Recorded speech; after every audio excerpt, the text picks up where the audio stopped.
mga pamangkin ko. Nakatala sila kain. Wait, quiet.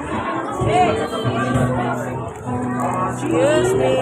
Marami ng alam. Ayan, so bago po kami umawit, ayan, so meron talaga kami ilang na special number. Pero talagang inas po kami ni Pastor na mag-testimony mo. So, originally po talaga si John Ray lang. But then, ayun nga, marami rin po kasi kami pinagdaanan na, yeah, so may mga health issues kami this 2023, no? Ayan, so magsisimula po kami mag-thank you kay Lord sa buhay po ni David. Ayan, so, kung nakita niyo po yung mga post ko nga po, so, shinare ko nga po sa Facebook ko na, ayun nga, si David po, he was diagnosed with atopic dermatitis. So, simula no ng 3 months old po siya. Yun, so kumalat na po siya sa buong katawan. Yan, tapos, ayun po, nag-try kami ng iba't ibang doktor, pati ng mga iba't ibang gamot din po. So, in short, talagang nakaka-exhaust po siya ng wallet. Yeah, especially po kasi since derma po siya. Yeah. But then, ayun nga, so, umiiyak nga po kami kay Lord. Yeah, so, medyo nahihirapan din po kasi kami alagaan siya dahil lagi siya nagkakamot. Doon. Kasi po katawan niya po yung merong may atopic dermatitis. Yeah, so lagi po siya naka-gloves. Yeah, so para kasi po once po kasi na makamot niya yung mga rashes niya, lalo siyang kumahalat. Yeah, so matagal po siyang ilang months din po siya naka-gloves. Yeah, so hindi siya normal para sa isang baby po na laging naka-gloves. So hindi niya Wala may take. toys. Yan, so tapos lagi po siya naka-overall. Yan, so para hindi ma-expose yung mga rashes niya sa katawan. But then, ayun nga po, si Lord, yan, siya yung nagbibigay ng wisdom sa atin, no? So, I found this one group nga po ng mga mommies na meron din atopic dermatitis yung mga babies nila. So, I joined the group. So, doon po ako nagbasa-basa. And yun, sa dami po nagtitry namin na mga derma solutions, may isa po akong nabasa na talagang super effective nga daw po. And then we tried. Yeah, so we tried. Actually, lahat po ng name it po, lahat po ng mga kilalang mga derma solutions, mga Cetaphil, Aveeno, lahat po ng mga mamahal, tinry po namin, pero hindi po gumagaling si David. Ayun, so, yun po, yun nga po, so may nag-share na isang mommy na itong isang cream na ito, super effective. And, thank God, kasi mura din po siya.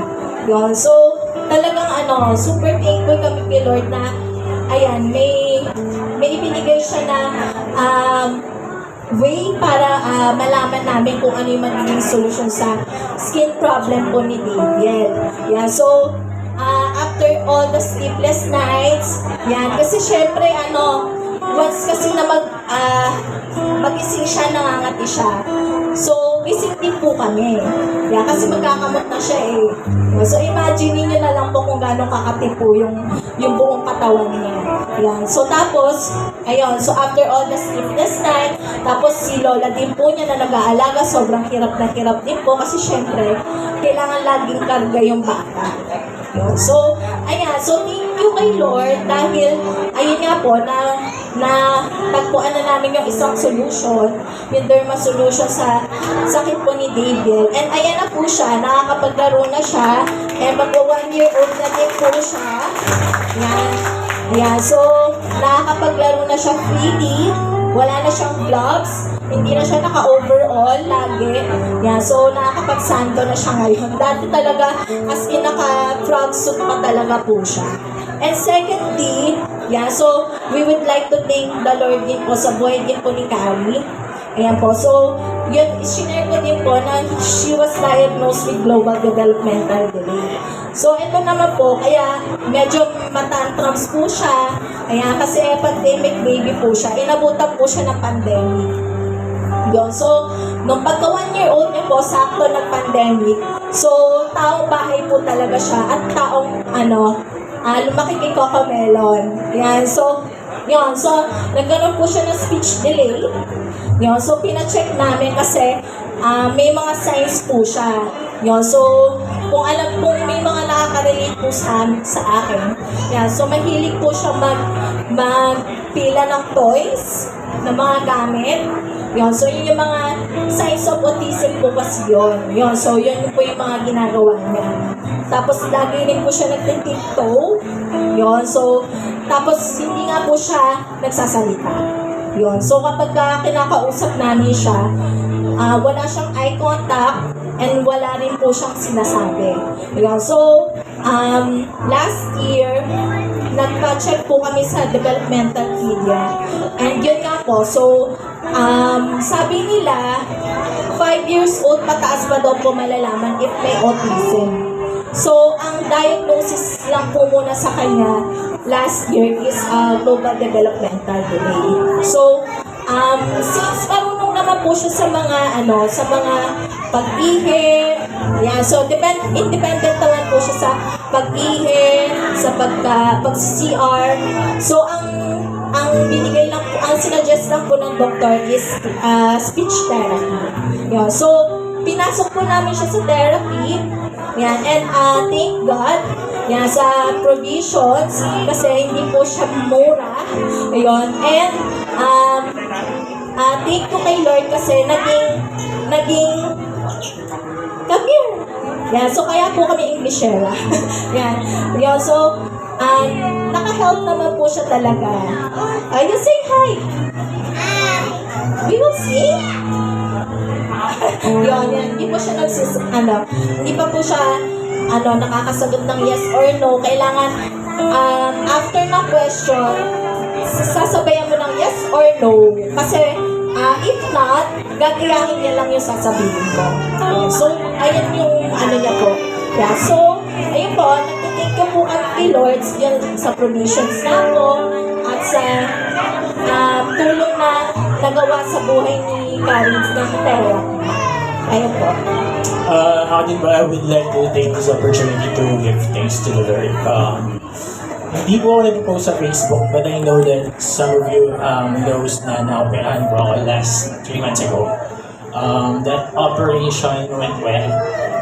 Actually, na-surprise ako nung pag-iisip ko kasi ang alam ko lang na sakit ko is parang some sort of ulcer.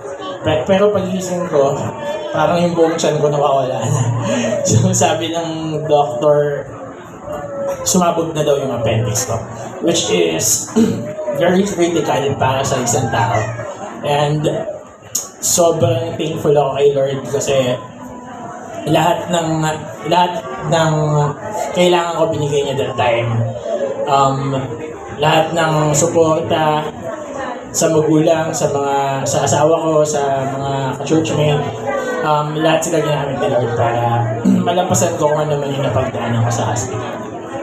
And that's why we're here to also sing a song that we offer to God as a thanksgiving.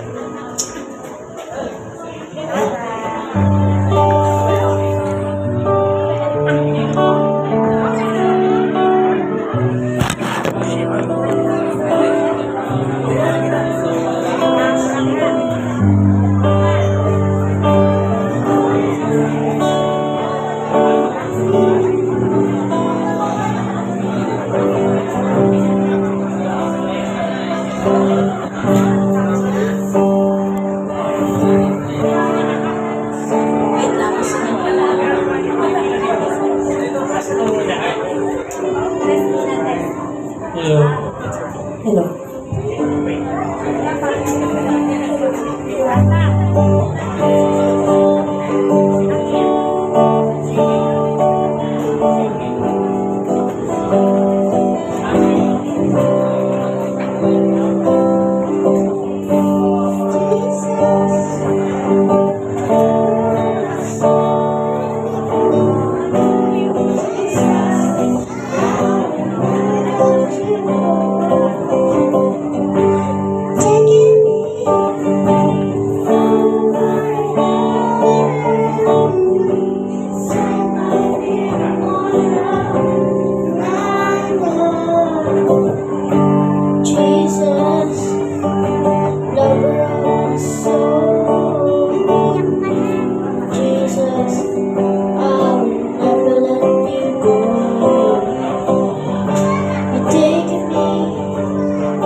my feet upon the rock, and now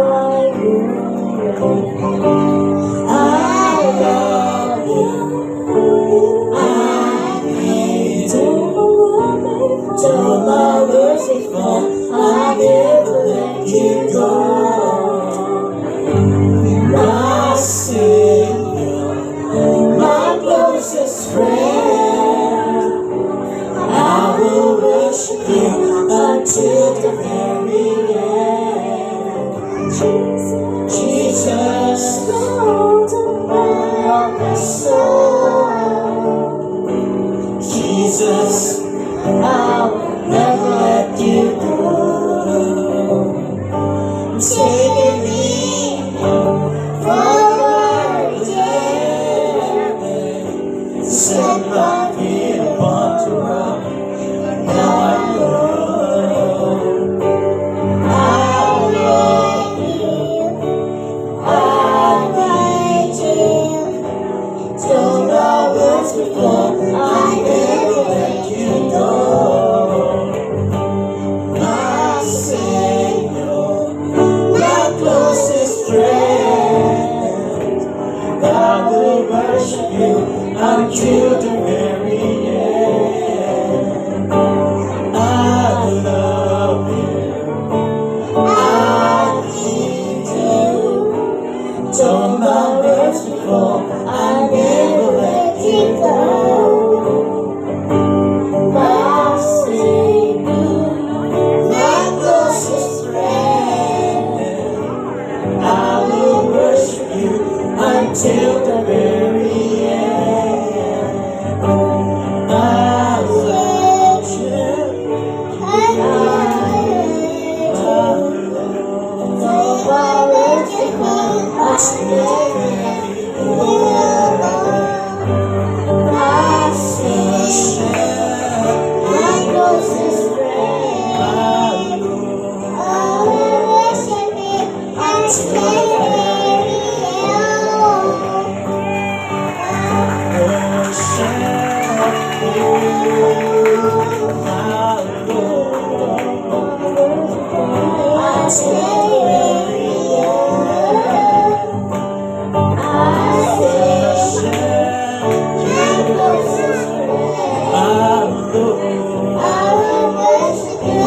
until the very end.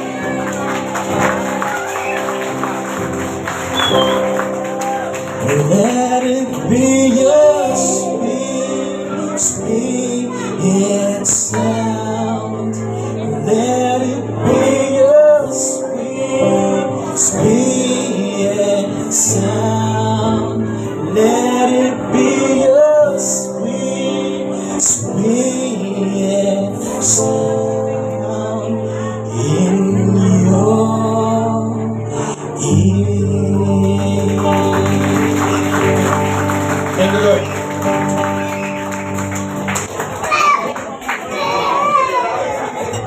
Alright, praise God.